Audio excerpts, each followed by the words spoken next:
We've got Leanne Babcock back, and we're going to be talking about female competition. I think it's a really big subject, and a subject that I'm very passionate about healing and bringing more awareness to and consciousness to. So thank you so much, Leanne. So good to see you again. Yeah, wonderful to see you again too. Really great to be here. I am loving this. Great summit. Yeah. And I realized it was actually Leanne that said, hey, wouldn't it be fun if we did some backroom casual conversations? And that was right at the beginning. And I hadn't realized that it was actually you, Leanne, that started all of this. So I'm very Oh, wow. Yeah, I'm excited. Isn't that cool? That's how it happens, right? We start talking and, when women come together, we create things. And that's how come I'm so hot about this topic, and I'm really glad that you picked it. Yeah. Thank you. Thank you so much. I wish I had you give me the idea sooner to do that with everyone, but that's okay. We are where we are. Yeah, exactly. I mean, that's how things evolve too, right? Yeah. And I want to actually just jump in and put something on the table around competition, because this is a hot topic. Yeah. And I want to say that I don't believe it's natural. I really don't. So I was listening a couple days ago to a talk with Greg Braden and Lynn McTaggart. And Greg said that there's so much more evidence right now pointing to that the old theory that competition and survival of the strongest and the fittest was, the actual natural way of evolution. And he's saying that it's actually proving, I mean, I'm not the expert, right? So I'm really just quoting Greg. But, he said that there's more evidence showing that it's actually collaboration. That is the natural way. And I want to talk just a little bit about that first, because then I've got some other thoughts, and I'm sure you do too, about how come we got here then? If it's so natural for collaboration, how come women have experienced so much pain and, suffering at the hands of each other? Yeah. So the collaboration, just as we come together, things get created. And I've been part of women's circles that when we come together and we bring our hearts together, the depth of healing and transformation that happens just by women sitting together in circle is phenomenal. So you can't tell me that competition is natural, because it isn't. Wow. I love that. We get here, right? Yeah, exactly. Yeah, I agree. Yeah. And, this summit was born of my desire of wanting collaboration and not competition. So I love that we're having this conversation and that it's a full circle, because, our interview was one of the first, and now here we are at the end. So it's perfect. Yeah. How interesting that it's not natural, because I've always heard that too. Do you think that that's part of that patriarchal energy? Yeah. I believe that, and just taking us back to how come we got here is, there's enough evidence to know that there are other cultures, like ancient cultures, like in Malta, where, it was a matriarch society, where women were the dominant, sex in the culture. And so it's not like patriarchy has taken over everywhere, but it evolved into that, yes. And I think something went awry. Something and, you know, maybe other people who have done extensive research in this area. It's, you know, it's not my, my main topic, but, you know, just as I reflect on it, you know, surely there's something that went wrong in the patriarchal culture that men then, and it's not, I'm saying men because men are more, you know, masculine, and, you know, that's the patriarch, but became fearful of the feminine. Yeah. And became abusive then of women. Yeah. Yeah. And then women over time, you know, have become more and more suppressed. And, you know, just I mean, you know, we don't even have to go back very far. And, you know, even in our everyday, you know, circumstances, to see how, you know, men are more dominant in business, how women have had to fight, you know, even in our, you know, well, you know, in the last century, in our lifetime, really, just to fight to vote, you know. And so, you know, women have, and we've continued to fight to find balance and to find our place. So at some point, something became, and the word kind of, I guess, cancerous, but something abnormal happened in the masculine, in our consciousness. Yeah. And the feminine didn't rise to the occasion, or, you know, whatever. And so then there's been an unbalance of the energy there. Yeah. But I believe then that as we have, women then were taught to actually betray each other, to fight for the attention of the dominant one, the man, the male. Yeah. It was the male that, given that all the rights were taken away from women, given that all the knowledge and wisdom were taken away from women and the rights, that it was then the man the male who had the rights, who had the, you know, and it was a way of control. And so when you're in that situation of submission, then you'll do anything to, you know, to get what you need, to get your needs met, to please, to be loved. And so I believe that's actually the source of competition between women, or betrayal of each other. You know, it's really been born from that, and we've been educated into it, but it's breaking.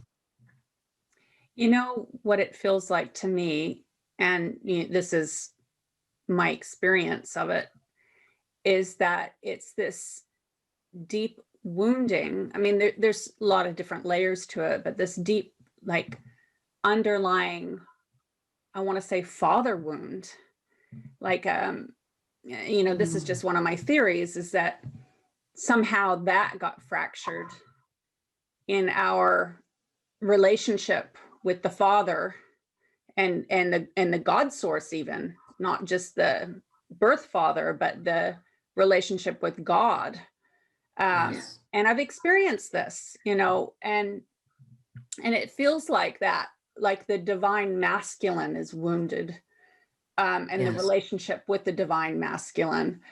And, you know, another piece to that is self-love, you know, and I know that you are all about relationship with self. And so am I. You know, I run self-love marriage ceremonies and teaching, you know, women to really love themselves. I've been in a relationship now since 1998. It's a very long time, especially for me. It's a really long, I'm not usually a long relationship type, but to have that working, I have had to love myself. And I've had to really, like, work on my relationship to the divine masculine, as well as the divine feminine. But I'd love to hear, you know, what you think about that as being part of what went wrong. And, you know, as you were saying that, I kept thinking about the fact that we just watched Da Vinci Code on Christmas, and I also read the book. And, you know, it's all about the divine feminine and what went wrong, and how, you know, they suppressed all of that information about Magdalene, and, you know, and that all went underground. And then they burned all the witches, and they burned all the women of wisdom, and, you know, really suppressed all of that. And that was a group of men that had a lot of power, that were fearful of the power that women have.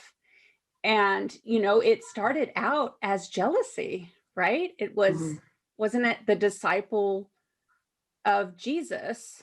I might be getting my information crossed, but disciple of Jesus that got jealous of the relationship and the power that Magdalene had, and that Jesus loved her. And so, you know, as you were talking about that, I was thinking of that relationship.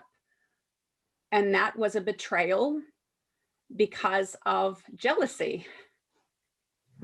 So, I mean, maybe perhaps that's where, I mean, on a subconscious level, energetically too. I mean, because I think it was thousands of people, not just women, but men too, that got burned at the stake. And that really wasn't that long ago, if you think about it. I know. I know. And you know, I love what you're saying, you know, because for men to do the kind of abuse that has been done, it's actually from their own wounding. Yeah. You know, and I, the only way that that can happen is then, you know, like when we're in our hearts, there's no separation. So I believe that men separated from their heart and went into their head, and then it became all about control.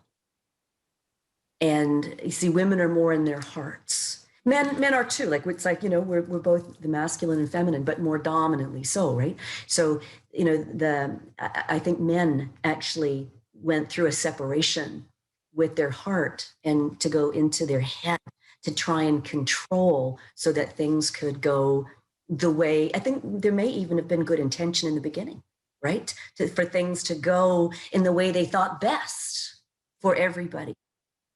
I think there's good intention behind everything in the beginning, you know, and then it gets distorted. Yeah. Because as men come back into their heart, they welcome back in the feminine. Yeah. And heal their own wounding. But I think too, there's just so much wounding here, you know, because there's the, you know, the break with the father is women have not, and I'm using the word generally, right? And I'm not saying every single woman, but there have been many women who have not had a healthy relationship with their father. Yeah. And even like physical sense, but then also, you know, even the relationship with source or God or the universe, whatever, you know, we call it, you know, like not trusting our intuition. And, you know, for me, that's my relationship with the great spirit, with the universe, is my intuition. Yeah. Yeah. Yeah. So I think as we all make our journey back into our heart, and that's where it's our relationship with ourself, really. Because as long as we keep looking for the other to fill the pain, the suffering, and the gap that we feel inside, we will be forever lost. Yeah. And, you know, you'll always be looking for someone to fill you. Yeah. Right. And I'll tell you what, in a relationship, you know, a long-term relationship, my God, 1998, how many years is that? It's over 20 years. When I fall out of relationship with myself, because sometimes I do, you know, things happen. And when I lose my alignment with me, that's when things don't work very well in my own relationship. And when I come back to myself, you know, and I have that remembrance and I come back and I do the work, you know, layer upon layer, there's always something coming up to be healed, you know, like an onion. Yeah. And then I get closer in my relationship.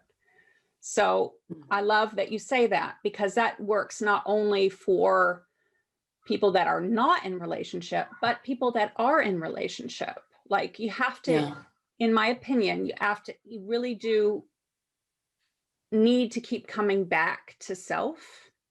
That really is the key to having an intimate, loving relationship, not only with self, but with everyone, your husband, your children, your community, it's always coming back. So from your perspective, yeah. So tell me then, what is it for you that takes you out of relationship with yourself?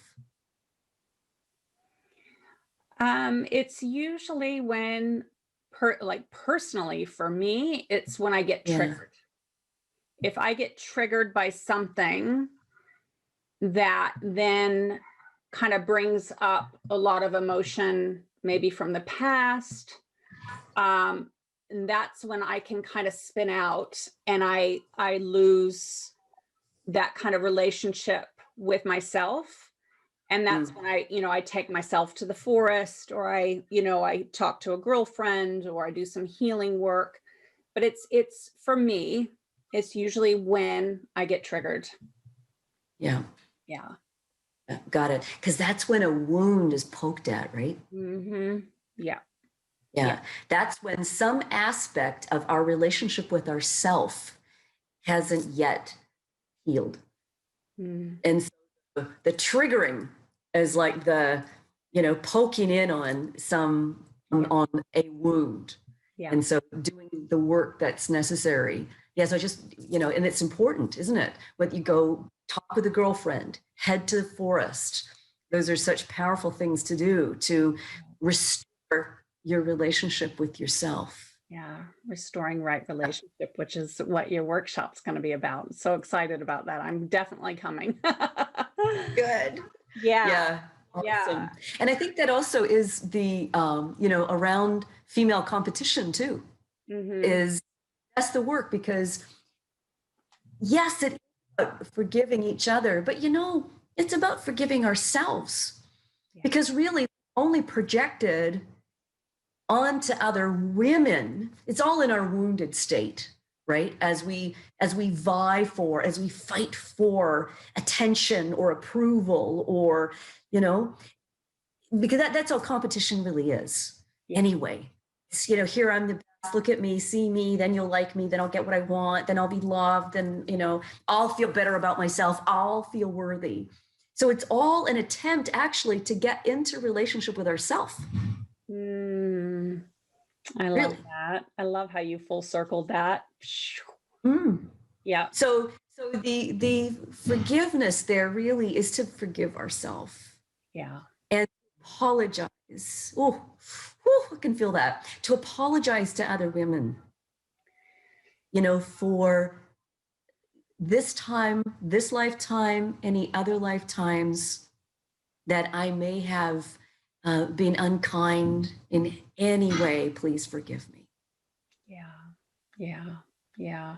So and as we restore that, And I think when we restore that relationship, then we can hold other women and men in a place of healing, because then we're not getting triggered, right? Because we've done that healing work around that wound that we have. Therefore, we can recognize when that wound comes up with someone else, and then we can actually hold them instead of reacting to, which,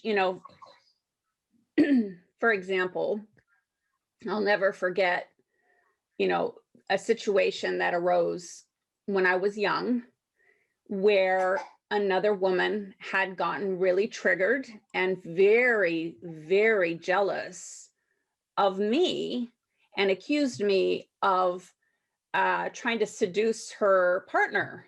And I wasn't. He wasn't even my type. Like that was not going on. And I tried to let her know that no, that's not what's going on. But she just saw envy and jealousy and rage. And she had that story in her perception. So that's all she could see. And just remember feeling so angry and so upset about the whole thing, because I would never do that to another woman. Like, if anything, I like try to make myself unattractive, which is a bit silly in front of other, men, because I don't ever want another woman to feel that way. But I was just Crazy, right?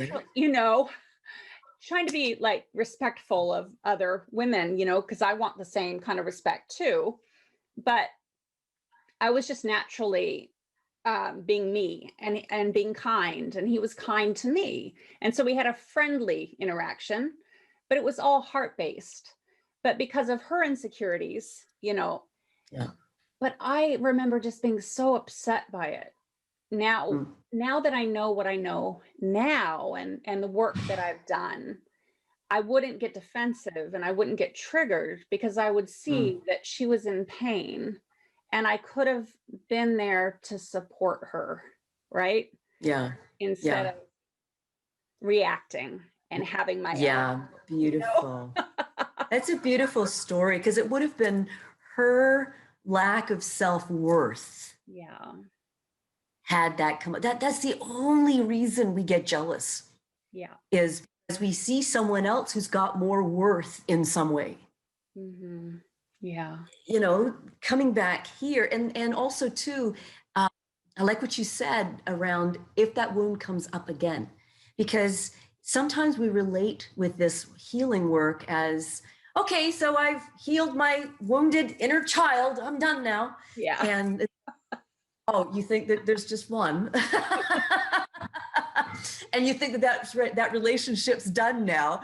It's an ongoing healing process. Yes, we do get stronger. Yes, we do feel more self-worth. Yes, we can restore our relationship, and then things can happen to trigger it, and it can come apart again, and so it's ongoing.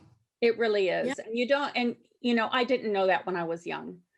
And Mm. I'm 46 now, so I'm old enough to know that it is like an onion, and especially if you've had deep wounds from childhood. My parents were divorced when I was 9, and actually all at once, both aunt and uncles got divorced, and my Mm. grandmother, then passed away, and all this stuff happened, and so all that, just kind of stacks up and adds up, and it's all under the surface and in the Mhm. unconscious, and we don't know, and we think we've done all this healing and we've done all this growth and we feel really great and we're doing really good and we're like Wonder Woman. And then it just takes that one thing to kind of trigger us Mm. into a state again. But it is like an onion, and it's layers and layers, and it's new growth, and it's Yeah. beautiful. And I think my acceptance of that process has been a healing in itself. It's like, oh, Yeah. that's all right then. And I've been able to relax a lot more about that, and not, be in my spiritual ego and think I've got it all done. Because Mm. truly, if we had it all done, we'd be ascended masters and leave the planet, right? Mm. Yeah, no, there's so much learning on that one. Like, I grew up with a dad who suffered depression, and depression is a lot of it is, and it was for him, about self-hatred. You know, just the life he lived led him to make certain decisions about himself, and but that also means too that he projects that criticism on to other people, and his kids got it right. And so he was constantly, it was like critical about me. I was 5, and I remember him turning to me and saying, "You are such a disappointment." Oh. And then, yeah, and then calling me stupid. And then I'm 13, and I'm like so sensitive, and I'm skinny, and I'm awkward, and I don't have any body confidence at all. And he said, "Why can't you be like the other girls? The ones who are more confident and more out there." And he was just constantly embarrassed by me. And so, whew, boy, did I learn to compare myself with everybody. Well, any woman out there, right? And I mean, you know, someone else was always taller. They were more beautiful. Their hair was longer. We can always find somebody who's got more or less or of whatever it is we think we should have. And so, I mean, I can remember, like, when I first started my business, the thing that terrified me the most was going to networking events where I was going to meet all these other more beautiful, more talented, more successful women than me, because that wound was just constantly, So it's been a very powerful, it's been my teacher, right? In actually realizing my worth and, continuing to, because what I really want to be totally in integrity and be so happy for other women to be great, and I actually feel that now, right? But it's taken some time and a lot of work to actually get to that point, to be so excited for your success and not jealous. Yeah. Relationship with self, right? It restores power, restores your sense of self and of worth. And then a woman will attract a mate who will be her match. Because I think a lot of times, that's what relationships are for, really. We attract people who are who trigger all our wounds, which is ideal because then we do more healing. So true. And restore relationship, right? Yeah. I can that is true for me. It's like I trigger all of my husband's, he triggers all of mine, and it has been such an interesting relationship, but so healing, and so brings so much awareness to my own shadow and my own stuff that I need to heal, and same with him. And so it's a blessing, but it's not easy. It's like a huge spiritual journey. Yeah, I'm sure. So I want to share as well that I've had lots of experiences around female competition and jealousy ever since I was a little girl, because I was a really pretty little girl. And, either you get the attention, the wrong kind of attention, and they oogle you, or you get the attention of people just hate you just because of the way you look. And so, I have had a lot of different experiences, and I now am in a place when I feel that I don't take it personal, but I honestly had a very difficult time dealing with it for many years, because I'd be just so upset that people didn't like me because of the way that I look, or be mean to me because of the way that I look, because I can't help the way that I look, because this is me. And so for a while, like, I put on a lot of weight because it was safer that way. With the weight on, people were nicer to me and more accepting and more friendly. And so, when I was out of shape, life was much easier. And, which is, a bit disempowering, really. So I'm glad I moved myself out of that one. But I had this girlfriend that, and this is my early 20s, it's a long time ago now, but any partner that I had, she would actually try to seduce. And it was really, like, I look back on it now, and it really upset me at the time, but I look back on it now and I realize that was that feminine, not just jealousy, but like a self-worth. I'm better than you. If I can take this from you, I can empower myself, and then I'll feel okay. And I get it now, but I didn't then. I just did not know what to think of what was happening.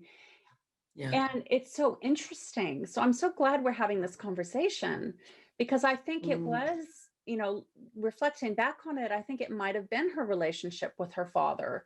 There's something there that if Oh, I for would have sure. known, then I could have supported her, but I didn't know, I didn't understand it. And so I didn't even really know how to support myself at the time.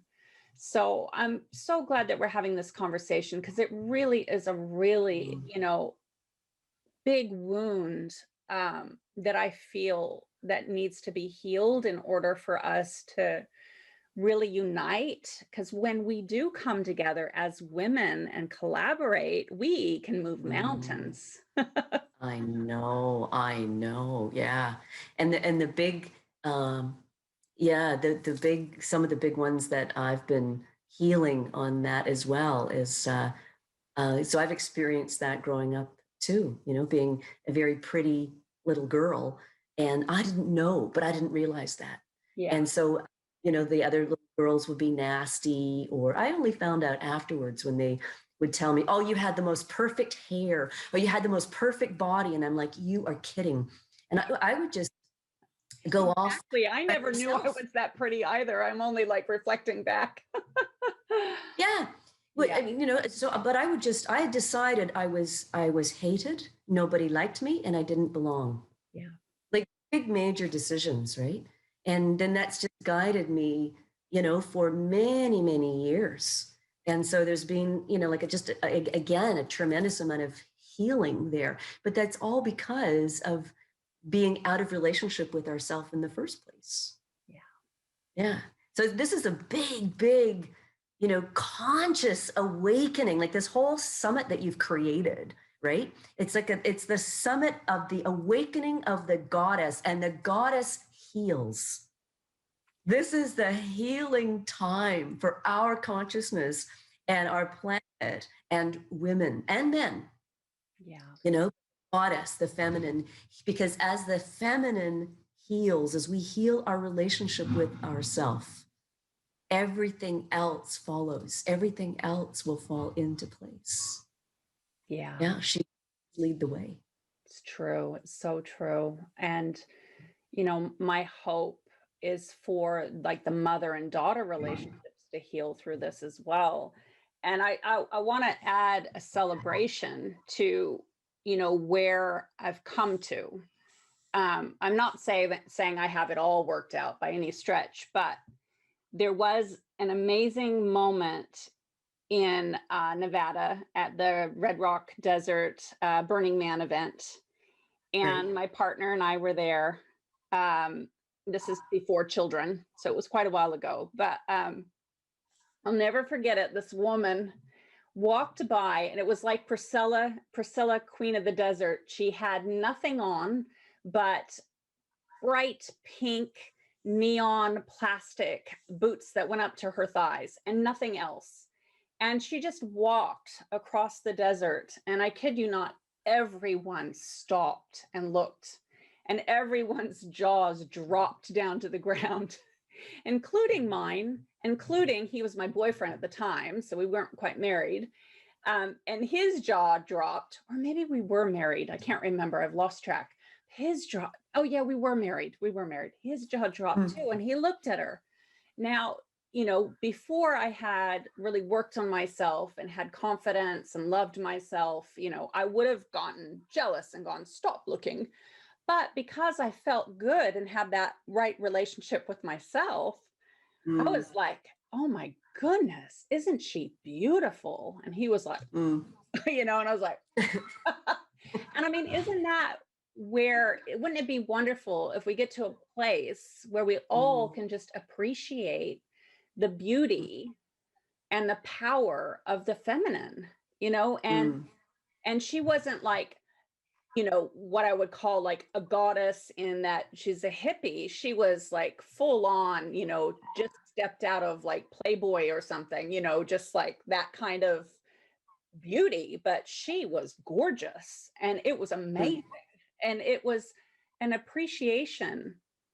And that's where I would love for everyone to get to, where we can appreciate each other and appreciate the beauty and appreciate the power of women, of each other, and not, and I love that you go back to that right relationship, because it does, like it, and I've noticed in myself when I'm feeling good about me and I'm in my center and in my heart, then I'm more accepting of other people and their beauty and their power and their wisdom.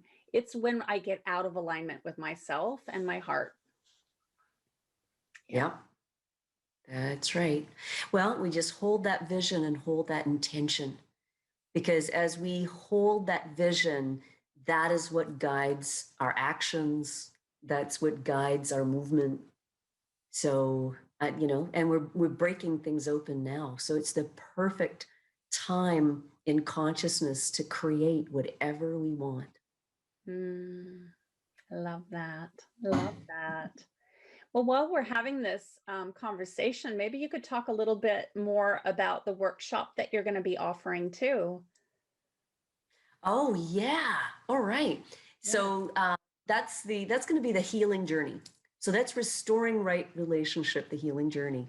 And well, we're going to talk a little bit about the break of relationship with ourself, and hear from some people too. So it's interactive, and people will have an opportunity to share and to distinguish, where they're out of relationship with themselves. Yeah. And then we're going to do some work. So I'm going to lead a beautiful and a powerful healing journey for everybody. So we'll be doing some active healing work to restore your relationship with yourself.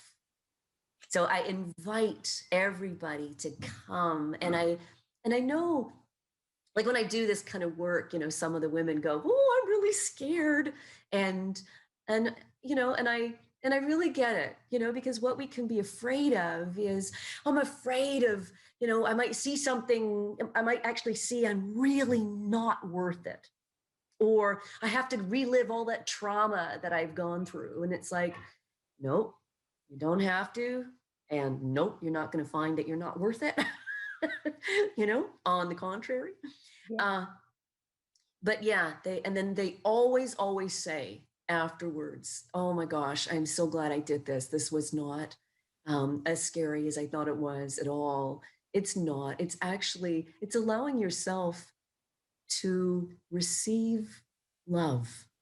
Yeah. And that in of itself can be confronting, because not everyone has had that experience, and we can crave it in other people. But what we're really, really craving is for ourselves to love ourselves. And so, yeah, I invite every woman who's listening to this to, be willing to, regardless of all the personal development work you've done already, because it just takes you further, be willing to take yourself by the hand and to open your heart yet again, and be willing to come together with other women to do some very, some very sacred and beautiful, very soothing work. Yeah. So those of you that are listening, Leanne has offered a free workshop that is part of the summit when you've signed up for the All Access Pass, which most of you, I think, that will be listening to this have. So, she's provided a Zoom link that is in the All Access Pass portal. And so definitely mark that on your calendar. The Zoom link is there for you, and it's a free workshop. Thank you so much, Leanne. That is such a generous and kind offering.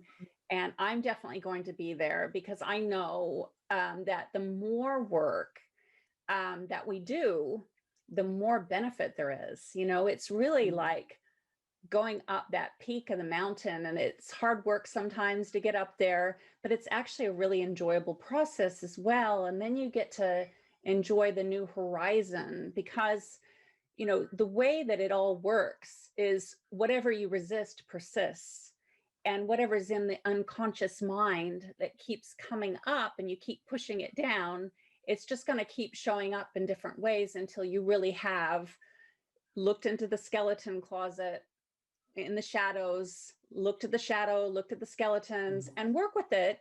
And then you can clear it out. And then you can just sweep it out, turn the lights on, and organize that closet and put all the things in your beautiful, clean closet that you want in there. And so, the more of this self-development stuff we do, then life just gets better and better and better. And I know that from doing it. So this is an amazing workshop to do. And yeah, so don't be afraid of it. It's good stuff. And it's fun. I think workshops are so much fun. Yeah. Yes, me too. And the women actually really, they enjoy being together. I've had, actually in the last program I led, I had women there who'd never gone on any program with other women before because of fear of being judged and all the stuff we've been talking about, right? And now they're like, Leanne, when are you doing your next program? I just had the most amazing experience with all these wonderful, beautiful women, because we actually begin discovering that we are wonderful together and really care about each other, truly. Yeah. And this work, Leanne, these workshops, women's circles, working together with other women, collaborating, this is the very thing that is healing the issues of jealousy and competition with women. Because when we get together and we work together and we collaborate and we heal together, magic. It's absolute magic. That's right, because women are coming in their hearts, because we've been frightened out of our bodies and out of our hearts, we're coming back in. Yeah, quite literally and metaphorically. Yeah. Aww. Is there anything else that you wanted to say about this topic? Oh, I mean, there's so much we could get into, we could talk tangents. We could take it to, I mean, this would be another backstage conversation, No. So, yeah, no, I'm also just conscious too of people's, bandwidth and time. Hey, exactly. Yeah. And, I just want to circle back before we stop to, what we talked about, the Da Vinci Code. So that was relationship as well, wasn't it? Because he was jealous of the relationship between Magdalene and Jesus. So that would have been his relationship with himself that started the whole thing. Makes sense, doesn't it? Doesn't it? I mean, that's where I went to as soon as you started talking about what went wrong, like what was it that, and sometimes it is just that one thing that can, thousands of people were killed, and this is part of our history. And I think it's important to understand our history so that we can consciously create our future based on the things that did not work in history, so that we can recreate a future that is working. And yes, it is all about coming into and restoring the right relationship with self. So I think this has been a really good conversation. Yeah, I do too. Thank you. This has been fantastic because, and the very last thing you said, this really is about creating a new future and not repeating the past. You see, the only reason that the past has been repeated so much is because people haven't done their healing work. Yeah. And so all the wounds and the traumas just get passed on generation to generation. And then it just looks like, well, we don't learn from our mistakes anyway. It's like, well, that's how come. Yeah. So when we start healing work and come back into our bodies, then we can begin imagining and truly imagining a future that we really want and live into that, rather than running away from and avoiding what it is, all our pain and wounds, which only has us recreate them. Yeah, I think another piece to that is what we end up doing is, oh, that wasn't working, so we're just going to burn it away. Like we burned the libraries in Alexandria, you know, full of important wisdom. You know, the religions came and they defaced all the pyramids and, you know, and then burned all of that information away. But the young people too, they come in and they go, oh, well, that wasn't working, so we're just going to burn that and we're going to rebel against, you know, that. But I mean, that energy is good, the rebelling against infrastructures and paradigms that are not serving and not working. But I think we really need to remember the history and select the pieces that were working, and also really pay attention to the things that weren't, so it's not then recreated in a new interesting way, which I think is what happens if we don't really you know, become conscious and do our healing work around all of that. So, Yeah. you know, that's a whole other conversation about, you know, really honoring our elders, you know, and the wisdom that they hold too. Yes. But I think that's a really important piece just to touch upon. Yeah. You're right. You and Beautiful. we could just go, huh? Oh, I look forward to collaborating and doing a workshop with you one day. I want to put that out to everyone. We're going to do something. I don't know what yet, but we're definitely going to do something together. We got to collaborate. I want to collaborate with a lot of the keynote speakers on this summit. I think there's a lot of magic that's going to come from this. Yeah, well, this in itself is such a beautiful collaboration. So thank you. Thank you for all your work and all the effort to organize and hold the space for this healing. Like you got no idea what's cracking open from this. So I'm excited. And thank you for inviting me on this journey. Yeah, you're welcome. Aw, thank you. And thank you to all the people and all the beautiful, you know, women and men that are listening to this. And, you know, you have yourself on this journey as well. So thank you for journeying together, because I know that even just one of us, when one of us does the healing work and when one of us goes deeper, we all go deeper. We're all connected for sure. And the men that are listening to this, we do not hold you accountable for the actions of the men in the past. Like, I love men. I have lots of beautiful men in my life. I've got 2 boys. I love my husband, you know, to bits. And so a lot of really good men that are feeling, you know, the persecution of the things that have happened in the past. And so I just want to say, you know, we love you, and we're not coming down on all men. It's just the patriarchal society in which this infrastructure, you know, needs to change and shift. And I think we're all feeling that. So yeah. Yay. I'm so excited about the new paradigm we're all creating. Me too. Me too. This is exciting times to be in. We chose to be here at this time, and that's really important to remember. Yeah, because each one of us has a part to play, and we're here.